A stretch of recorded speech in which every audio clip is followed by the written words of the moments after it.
उनसे चर्चा हो गई। हमारा ये लक्ष्य है कि महाराष्ट्र में महाविकास आघाड़ी के सभी घटक दलों को,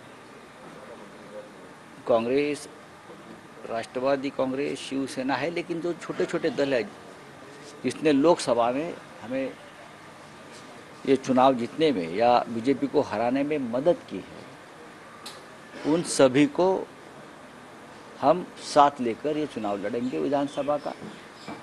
और कोई आंकड़े की बात नहीं है कौन कितनी सीट लड़ेगा, जो सीट कोई जीता है उसको ये सीट मिलेगी।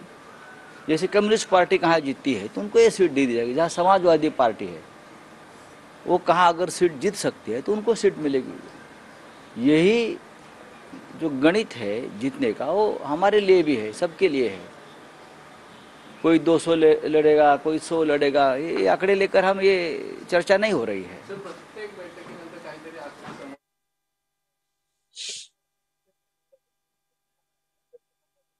पूर्वी हा फॉर्म्युला जो आहे महाविकास आघाडीचा जागा वाटपाचा हा फायनल होईल का? एक लक्षात घ्या, परत तुम्ही तोच प्रश्न विचारताय की शिवसेनेला किती जागा असतील। हे जेव्हा 3 पक्षांचं आणि घटक पक्षांचं संपूर्ण चर्चा पूर्ण होईल त्यानंतर हा तुम्हाला समजेल की कोण कुठे लढते। आम्ही आकड्यांवर बोलतच नाही आहोत। आम्ही तिन्ही पक्ष प्रमुख हे तुम्ही इतक्या जागा लढायच्या आहेत, तुम्ही इतक्या जागा लढायच्या, हे नाहीये।